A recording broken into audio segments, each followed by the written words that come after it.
لقد كان لكم في رسول الله أسوة حسنة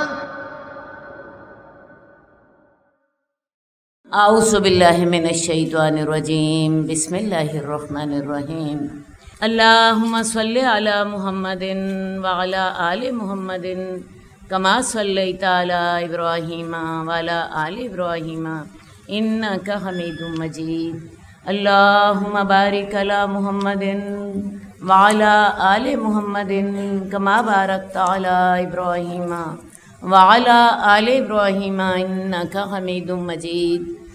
حدیث نمبر 509۔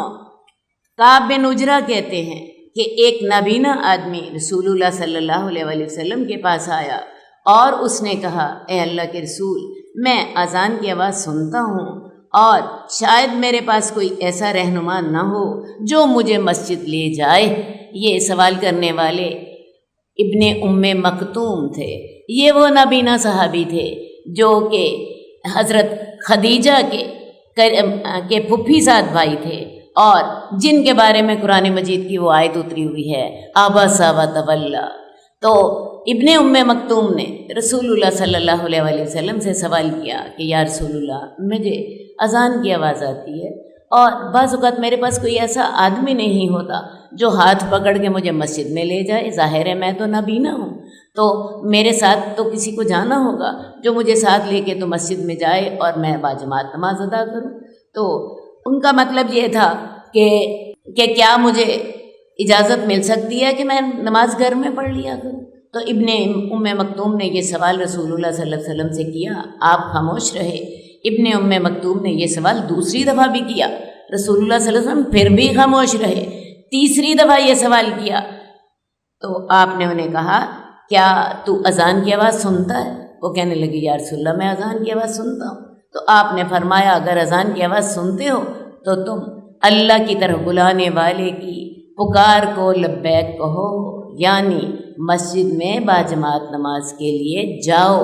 تو مجھے بتانا یہ ہے کہ ابن ام مکتوم جو کہ نابینا صحابی ہیں اور جن کو مسجد میں جانے کے لیے کسی کو اپنے ساتھ لے کے جانا پڑتا ہے، تو ان کو رسول اللہ صلی اللہ علیہ وسلم نے 3 دفعہ پوچھنے کے باوجود بھی گھر نماز پڑھنے کی اجازت نہیں دی۔ بعد میں ابن ام مکتوم ہی یہی صحابی ہیں جن کو رسول اللہ صلی اللہ علیہ وسلم نے مسجد نبوی میں مؤذن مقرر کر دیا تھا۔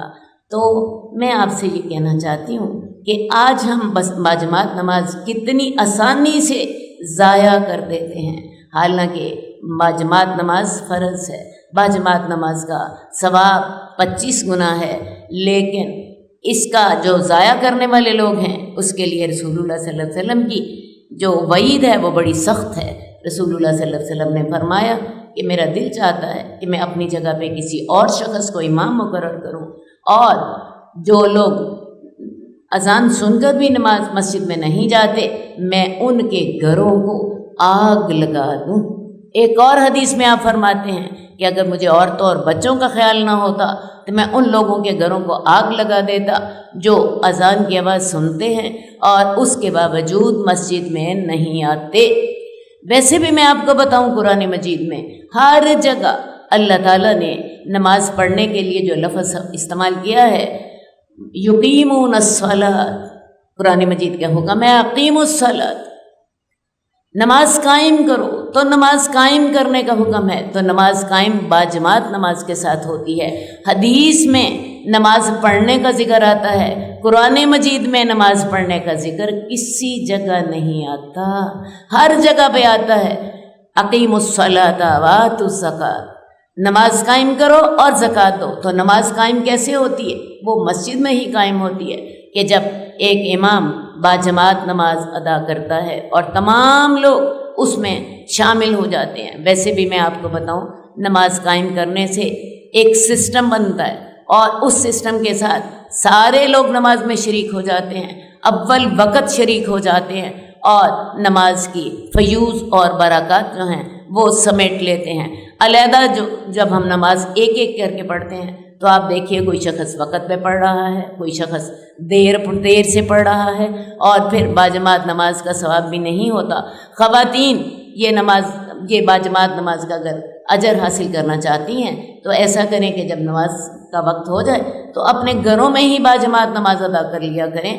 گھر میں 2-3 خواتین تو ہوتی ہیں، ایک خاتون خانہ اور اس کے ساتھ بعض وقت بچیاں ہوتی ہیں، تو وہ اپنے بچیوں کو ساتھ ملا کے باجماعت نماز ادا کر سکتی ہیں۔ اس سے وہی برکت ہوگی کہ نماز جو ہے باجماعت کا ثواب بھی آپ کو مل جائے گا اور تمام لوگ وقت پر نماز پڑھ لیں گے۔ اور سب سے بڑی آسانی جو مجھے ایک ماں ہونے کی حیثیت سے نظر آتی ہے، ایک بچے کے پیچھے نہیں بھاگنا پڑتا۔ تم نے نماز پڑھی، تم نے نہیں پڑھی، تم ابھی پڑھو۔ آپ نے اگر گھر میں یہ سسٹم قائم کر لیا تو تمام لوگ ایک ہی وقت میں نماز کے لیے آ جائیں گے۔ لڑکے مسجد میں چلے جائیں گے اور بچیاں جو ہوں گی وہ گھر میں والدہ کے ساتھ یا اپنی بڑی بہن کے ساتھ نماز میں شامل ہو جائیں گی۔ حدیث نمبر 510 سہل بن معاذ سے روایت ہے، اور وہ اپنے باپ سے روایت کرتے ہیں کہ رسول اللہ صلی اللہ علیہ وسلم نے فرمایا، جب تم مؤذن کو نماز کے لیے اذان دیتے ہوئے سنو تو تم بھی ویسے ہی کہو جیسے کہ وہ کہتا ہے، یعنی جب اذان ہو رہی ہو۔ اور اذان جو ہے وہ بڑے ہی خوبصورت الفاظ ہیں۔ اللہ تعالیٰ نے ہر جو عمل ہمارے لیے رکھا ہے وہ بڑا ہی بامقصد ہے۔ اذان کے الفاظ پر اگر کبھی غور کریں تو اذان جو ہے وہ ایمان کی تجدید ہے۔ اذان کے آغاز میں کیا الفاظ ہیں؟ اللہ اکبر، اللہ اکبر 4 دفعہ۔ اللہ سب سے بڑا ہے، اللہ سب سے بڑا ہے، یہ ہمارے ایمان کا بنیادی قاعدہ ہے۔ اس کے بعد اگلے کلمات کیا ہوتے ہیں؟ اشہد ان لا الہ الا اللہ، میں گواہی دیتی ہوں کہ اللہ کے سوا کوئی معبود نہیں۔ پھر اگلے 2 کلمات کیا ہیں؟ اشہد ان محمد رسول اللہ، میں گواہی دیتی ہوں کہ میں گواہی دیتا ہوں کہ محمد صلی اللہ علیہ وسلم اللہ کے رسول ہیں۔ اور پھر حی علی الصلاۃ، نماز کی طرف دوڑے آؤ، یہ کلمات 2 دفعہ کہے جاتے ہیں۔ اور پھر حی علی الفلاح، کامیابی کی طرف دوڑے آؤ، نماز ہی تمہاری کامیابی ہے، یہی اصل کامیابی ہے۔ اگر تم نے نماز پڑھ لی تو زندگی کامیاب گزار لی، اور اگر نہیں پڑھی تو زندگی ناکام تھی۔ یہ اذان ہمیں پیغام دے رہی ہوتی ہے۔ اور اس کے بعد پھر الفاظ ہیں اللہ اکبر، اللہ اکبر، لا الہ الا اللہ، توحید کا اعلان ہو رہا ہوتا ہے۔ تو اذان جب بھی ہو تو اذان کا جواب دیجیے، وہی کلمات دہرائیے جو مؤذن دہرا رہا ہے۔ ہاں، اتنا فرق ضرور ڈال لیجئے، جب وہ کہے حی علی الصلاۃ، نماز کے لیے دوڑے آؤ، تو اس وقت اس کا جواب دیجئے لا حول ولا قوت الا باللہ۔ اور لا حول ولا قوت الا باللہ سے کیا مراد ہے؟ اللہ میں نماز کے لیے آتا ہوں، لیکن میرا یہ آنا جو ہے وہ صرف تیری توفیق کے ساتھ ہی ممکن ہے، کیونکہ نیکی کرنے کی توفیق اور گناہ سے بچنے کی توفیق تو تیری مدد کے ساتھ ہی مل سکتی ہے۔ تو اس وقت آپ نے کہنا ہے لا حول ولا قوت الا باللہ۔ اسی طرح جب امام کہے، جب مؤذن کہے حی علی الفلاح، یہ 4 دفعہ کلمات ہوتے ہیں، حی علی الصلاۃ 2 مرتبہ، حی علی الفلاح 2 مرتبہ۔ تو ان چاروں کی دفعہ آپ نے لا حول ولا قوت الا باللہ کہنا ہے۔ تو مؤذن جب اذان دے تو تم بھی وہی کہو جیسا کہ وہ کہہ رہا ہے۔ اور پھر اس کے بعد ہمیں کیا حکم ہے؟ جب آپ نے اذان کا جواب دے لیا، پھر رسول اللہ صلی اللہ علیہ وسلم پر درود بھیجیں۔ اللہم صلی علی محمد وعلی آل محمد کما صلیت علی ابراہیم وعلی آل ابراہیم انک حمید مجید۔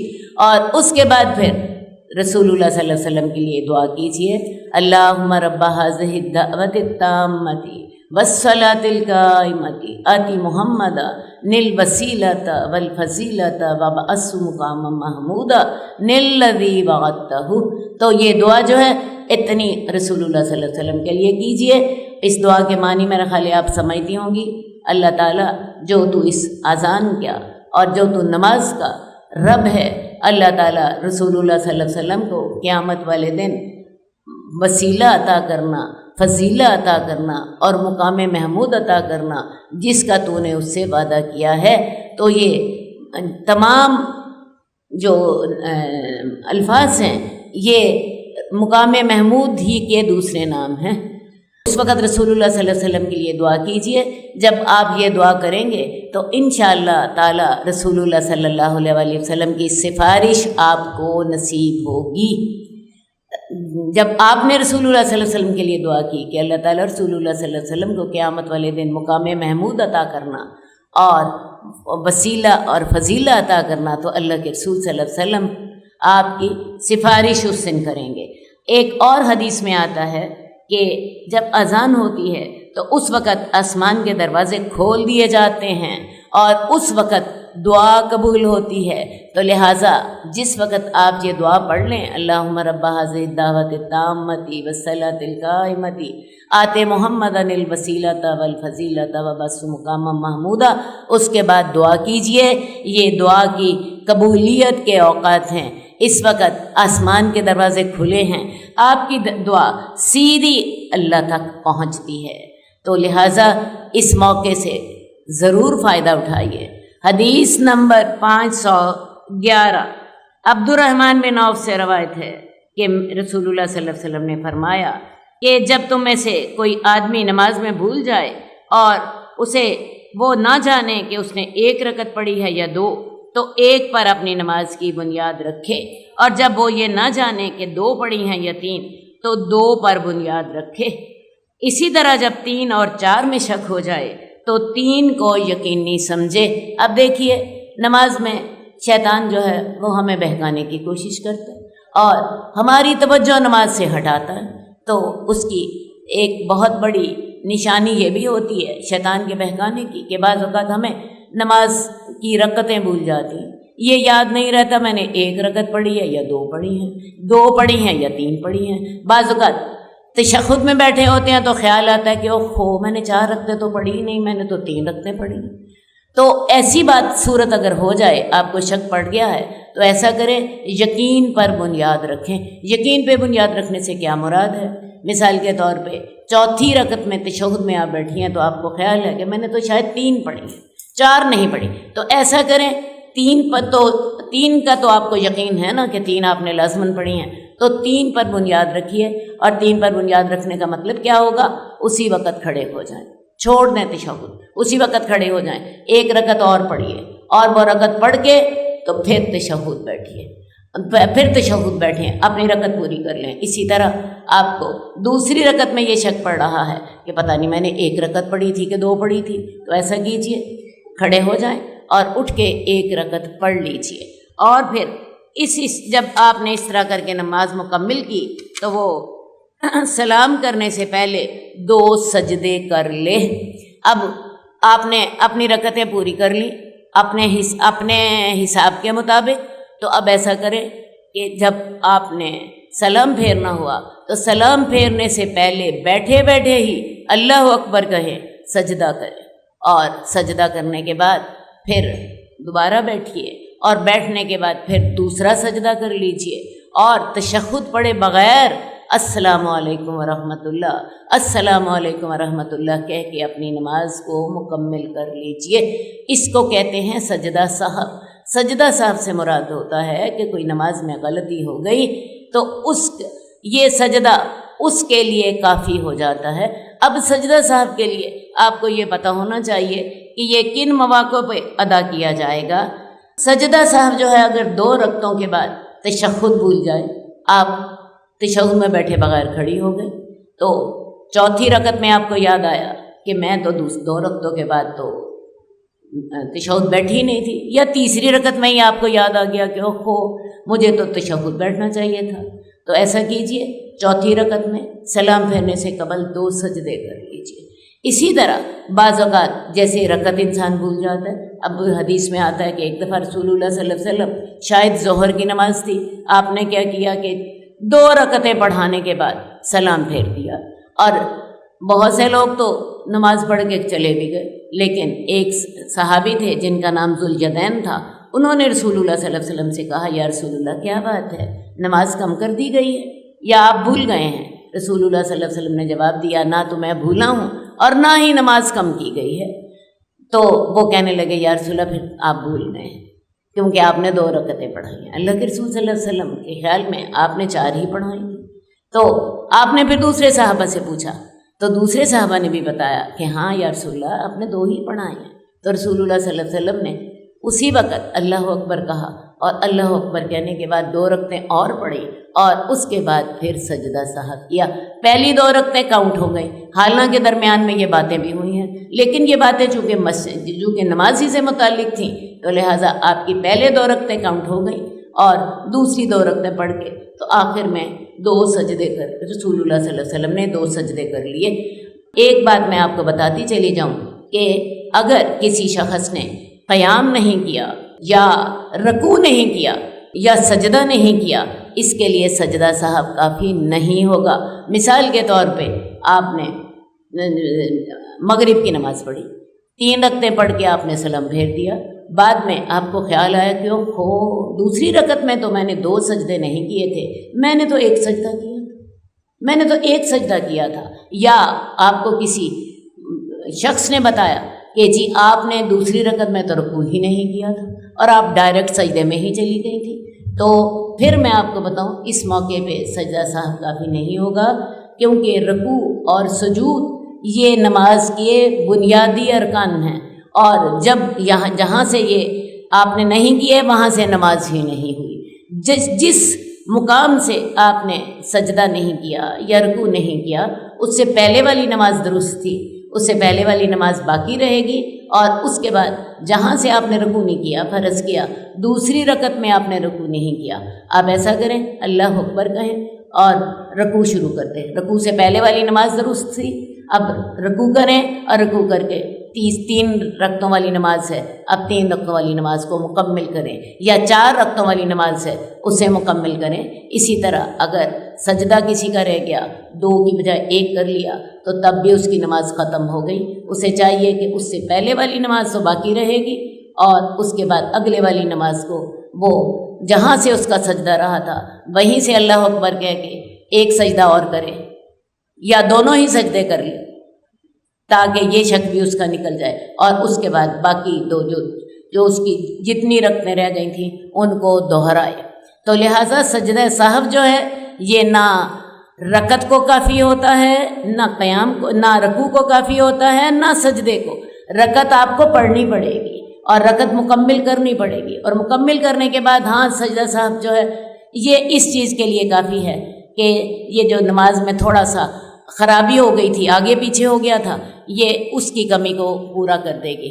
ایک بات میں آپ کو اور بھی بتاتی چلی جاؤں، بعض اوقات ایسا ہوتا ہے کہ ہم نے 4 رکعتوں والی نماز پڑھی ہے اور ہمیں خیال آتا ہے کہ میں نے تو 4 کی بجائے 5 رکعتیں پڑھ لی ہیں۔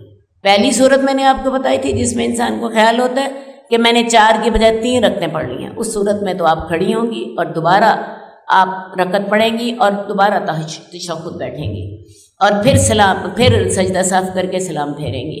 لیکن بعض اوقات آپ کو خیال ہوتا ہے کہ میں نے تو 4 کی بجائے 5 رکعتیں پڑھ لی ہیں، یا آپ 2 رکعتوں والی نماز پڑھ رہی ہیں اور تشہد میں آپ کو خیال آتا ہے کہ میں نے تو 3 رکعتیں پڑھ لی۔ اب ایسی صورت میں بھی 2 سجدہ سہو کی کر لیجئے۔ اس کے ساتھ فائدہ کیا ہوگا کہ فرض کیا آپ نے 5 رکعتیں پڑھی تھیں، اب یہ جو آپ نے 2 سجدے کر لیے، اللہ تعالیٰ اس رکعت کو اور ان 2 سجدوں کو ملا کے آپ کو 2 نفلوں کا ثواب دے دیں گے۔ اسی طرح آپ نے 2 رکعتوں والی نماز میں 3 رکعتیں پڑھ لی تھیں، آپ کو تشہد میں خیال آیا، ایسا کیجئے 2 سجدے صاحب کے کر لیجئے، وہ 1 رکعت اور یہ 2 سجدے مل کے اللہ تعالیٰ آپ کو 2 نفلوں کا ثواب عطا کر دیں گے۔ لیکن آپ کو یہ سارے معاملات کا علم ہونا چاہیے تاکہ درست طریقے سے نماز پڑھی جا سکے۔ حدیث نمبر 512 کہ رسول اللہ صلی اللہ علیہ وسلم نے فرمایا، جب کوئی آدمی سترہ سامنے رکھ کر نماز پڑھے تو سترے کے قریب کھڑا ہو تاکہ نمازی اور سترے کے درمیان سے شیطان نہ گزرنے پائے۔ اب سترہ کیا ہوتا ہے؟ سترے کا لغوی معنی تو ہے پردہ کر لینا۔ انسان جب نماز پڑھتا ہے تو اسے چاہیے کہ اپنی نماز مکمل توجہ کے ساتھ پڑھے۔ تو نمازی کو چاہیے کہ اپنی نماز پڑھتے وقت اپنے سامنے ایک ایسی کوئی چیز رکھ لے جو لوگوں کے اور اس کے درمیان آڑ بن جائے، اور جب وہ سترہ رکھ لے تو اس کے قریب کھڑا ہو، ایسا نہ ہو کہ شیطان اس کی نماز میں خلل ڈالے۔ شیطان کو تو بہانا چاہیے نماز خراب کرنے کا، تو سترہ جو ہے اس کے قریب ہو کے کھڑا ہونا چاہیے۔ نمازی کے درمیان اور سترے کے درمیان 3 ہاتھ کا فاصلہ ہونا چاہیے۔ مثلا آپ یہ دیکھیے، آپ نماز کے لیے کھڑی ہیں اور سترہ جو ہے آپ کے جو سجدہ کرنے کی جگہ ہے اس سے 1 فٹ، تقریباً 1 فٹ کے فاصلے تک ہونا چاہیے۔ اب سترہ کتنا اونچا ہونا چاہیے؟ حدیث میں آتا ہے کہ وہ سترے کی لمبائی پالان کی پچھلی لکڑی جتنی ہونی چاہیے، یہ مسلم کی حدیث ہے۔ اب پالان کی پچھلی لکڑی کتنی ہوتی ہے، اس کے بارے میں علماء کے مختلف اقوال ہے۔ بعضوں کا خیال ہے کہ وہ 1 فٹ ہونی چاہیے، بعضوں کا خیال ہے کہ 1.5 فٹ ہونی چاہیے۔ بہرحال جو عام مسئلہ ہے وہ یہی ہے کہ کم از کم اسے 1 فٹ تک اونچا ہونا چاہیے۔ تو اپنے سامنے سترہ رکھ لیجئے۔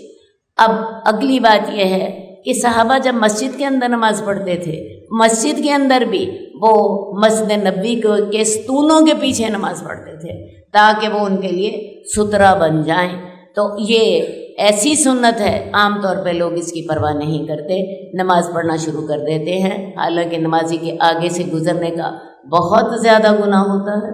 اور حدیث میں آتا ہے کہ اگر نمازی کے آگے سے گزرنے والے کو پتہ چلے تو وہ 40 سال بھی کھڑا ہو کے وہ انتظار کرے کہ میں آگے سے نہ گزروں، یہ نماز پڑھ لے تو میں تب آگے سے گزروں۔ ویسے جو صحابی اس حدیث کو روایت کرتے ہیں انہوں نے صرف 40 کا لفظ استعمال کیا تھا۔ انہوں نے کہا کہ میں نہیں جانتا آیا 40 سال ہیں یا 40 مہینے ہیں، میں نے آپ کو صرف سمجھانے کی خاطر 40 سال کے لفظ بتا دیے، ورنہ حدیث میں یہ نہیں آتے۔ میں نے صرف ایک آپ کو تصور دینے کے لیے یہ بتا دیا، لیکن میں آپ کے سامنے وضاحت بھی کر رہی ہوں کہ حدیث میں 40 سال کے لفظ یقینی نہیں ہیں۔ انہوں نے 40 کے لفظ بولے تھے، باقی انہوں نے کہا کہ میں باقی کے بارے میں مجھے یقین نہیں ہے۔ تو سترہ جو ہے اس کو ضرور اپنے سامنے رکھ لیجئے۔ اس کے بعد آپ کے آگے سے کوئی گزر بھی جائے گا تو آپ مطمئن رہیے آپ کی نماز میں انشاءاللہ خلل نہیں آتا۔ اس کے بعد آپ توجہ سے اپنی نماز جو ہے وہ پڑھیے۔ حدیث نمبر 515 عبداللہ بن عمر سے روایت ہے کہ رسول اللہ صلی اللہ علیہ وآلہ وسلم نے فرمایا، جب تم میں سے کوئی آدمی نماز پڑھے تو 2 کپڑے پہن لیا کرے، کیونکہ اللہ زیادہ حق رکھتا ہے کہ اس کے لیے زینت کی جائے۔ عرب لوگ جو تھے یہ ان کے پاس کپڑے زیادہ نہیں ہوتے تھے، کھانے پینے کے سلسلے میں بھی آپ دیکھیں اکثر فقر و فاقہ ہی ہوتا تھا، تو یہ لوگ عام طور پہ ایک ہی کپڑے میں نماز پڑھتے تھے۔ اس کپڑے کو یہ تہمت کے طور پر باندھ لیتے اور اس کا ایک کنارہ لے کے تو اپنے دائیں کندھے پر ڈال لیتے اور اس کا دایاں کنارہ لے کے اپنے بائیں کندھے پر ڈال لیتے اور اسے پیچھے سے گرہ لگا لیتے۔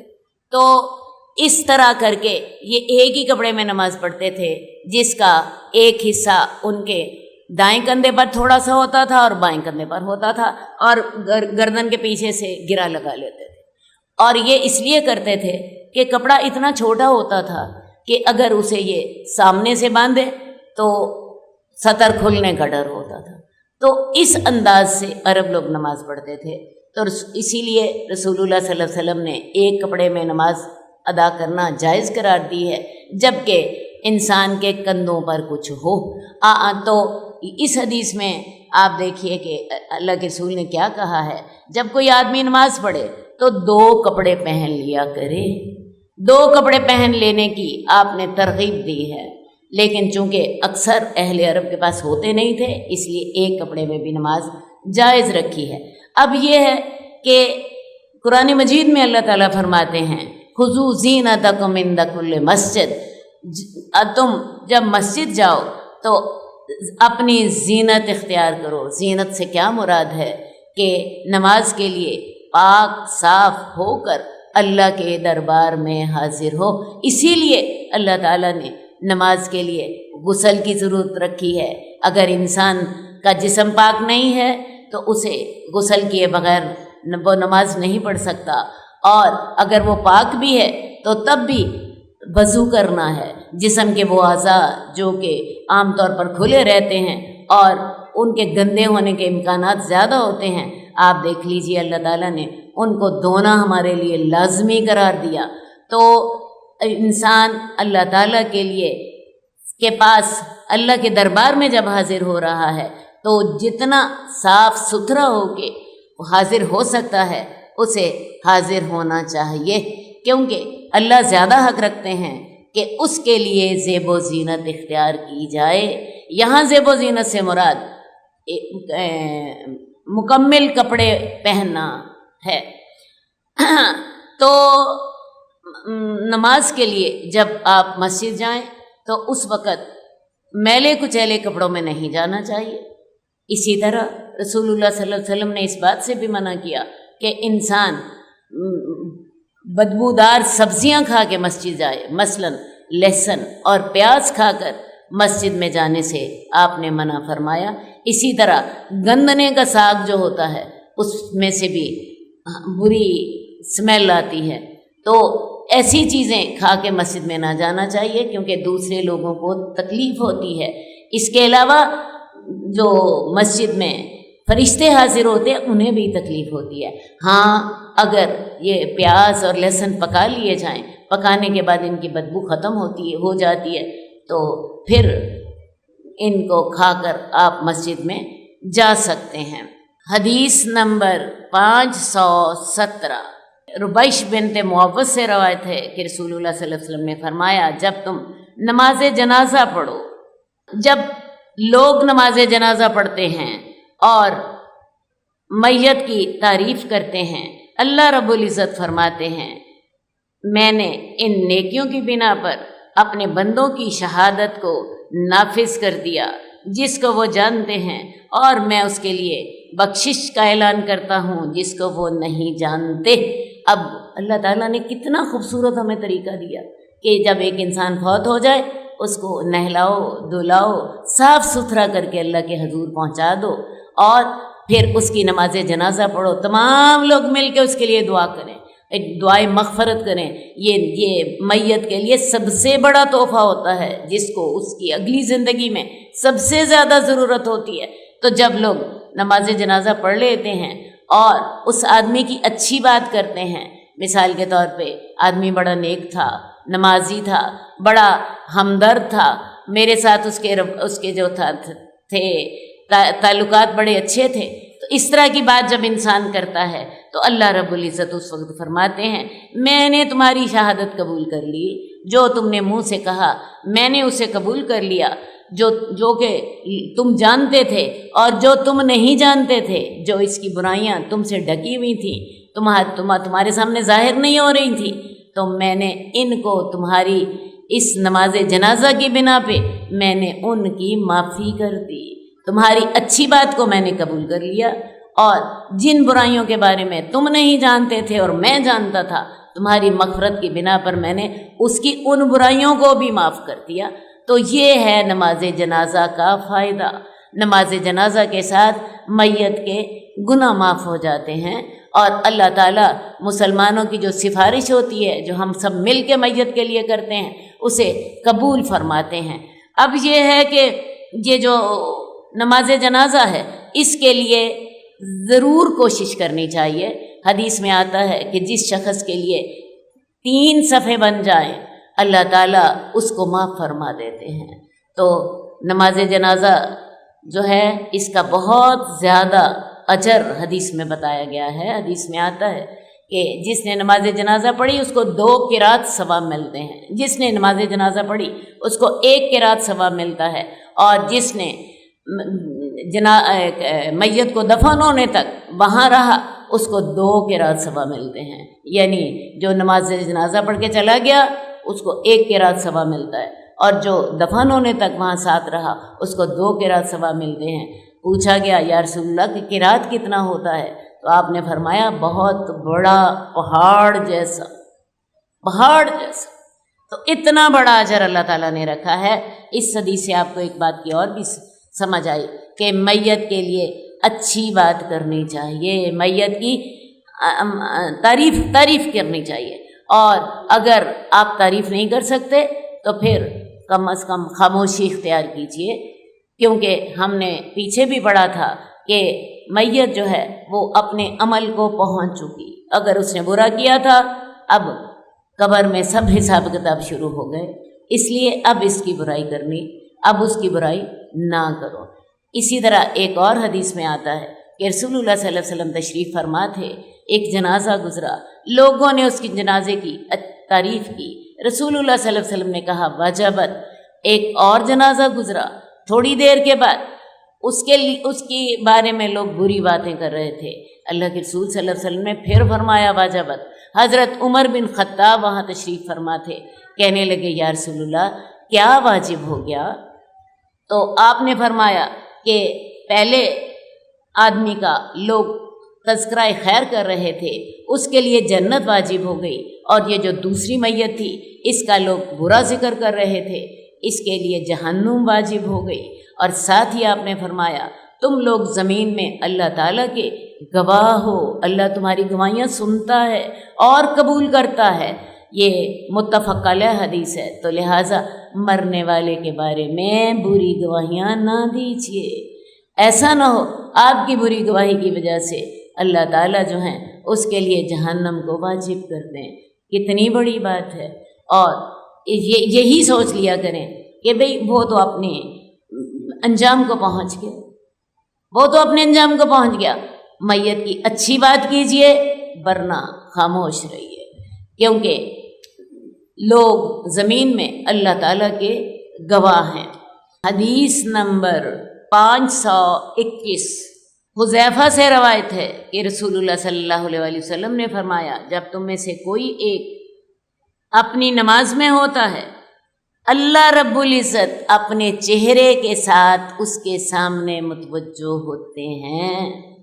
حدیث کو غور سے سنیے، میں آپ کو عربی الفاظ سناتی ہوں، کیونکہ میں نے جب یہ حدیث پڑھی میں کانپ کے رہ گئی۔ میں دوبارہ آپ کے سامنے یہ حدیث بتاتی ہوں۔ حذیفہ کہتے ہیں کہ رسول اللہ صلی اللہ علیہ وسلم نے فرمایا اذا قام احدکم، جب تم میں سے کوئی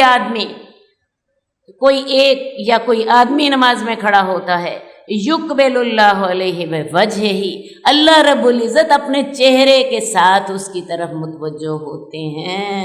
غور کریں اللہ ایک نمازی کو کتنی اہمیت دیتے ہیں، اللہ رب العزت اپنے چہرے کے ساتھ اس کی طرف متوجہ ہوتے ہیں۔ اب مجھے نہیں پتا ان الفاظ کا کیا معنی ہے، کیونکہ لیس کمثلہ شیء، اللہ جیسی کوئی چیز نہیں ہے، لیکن جو ایک موٹی سی تصور اور ایک ہمارے ذہن میں جو آتا ہے، خیال آتا ہے، وہ یہی ہوتا ہے کہ اللہ تعالیٰ اپنے پوری توجہ کے ساتھ اپنے چہرے کے ساتھ ہماری طرف متوجہ ہیں، صرف اپنے علم کے ساتھ نہیں بلکہ اپنی ذات کے ساتھ۔ باقی میں نے بتایا میں اس کی تشریح میں نہیں کرتی، کیونکہ اللہ جیسی کوئی چیز نہیں ہے، میں صرف ایک آپ کے ذہن میں تصور ڈالنا چاہتی ہوں کہ جب ایک شخص نماز پڑھ رہا ہوتا ہے، اللہ رب العزت اپنے چہرے کے ساتھ اس کی طرف متوجہ ہوتے ہیں۔ کتنا وہ انسان بدبخت ہے کہ اللہ تو اس کی طرف متوجہ ہوں اور اس کا خیال بازار میں بھٹک رہا ہو، اور اس کا خیال کچن میں بھٹک رہا ہو، اور اس کا خیال دنیا کی مختلف باتوں میں بھٹک رہا ہو۔ اس لیے تھوڑی سی اللہ سے شرم کر لیجئے اور یہ سوچ کر نماز میں کھڑی ہوا کریں اللہ رب العزت میرے سامنے متوجہ ہے، میں اس کے دربار میں حاضر ہوں، وہ میری باتوں کا جواب دے رہا ہے، میں اس سے سرگوشی کر رہی ہوں۔ میں آپ کو بتاؤں حدیث میں آتا ہے کہ جب ایک آدمی نماز پڑھتا ہے، سورہ فاتحہ پڑھتا ہے، تو اللہ رب العزت اس کا جواب دیتے ہیں۔ یہ مسلم کی حدیث ہے۔ بندہ کہتا ہے الحمدللہ رب العالمین، اللہ رب العزت جب اسے کہتے ہیں حمیدنی عبدی، میرے بندے نے میری تعریف کی ہے، بندہ کہتا ہے الرحمن الرحیم، اللہ رب العزت کہتے ہیں اثنا علیہ عبدی، میرے بندے نے میری ثنا کی ہے۔ پھر بندہ کہتا ہے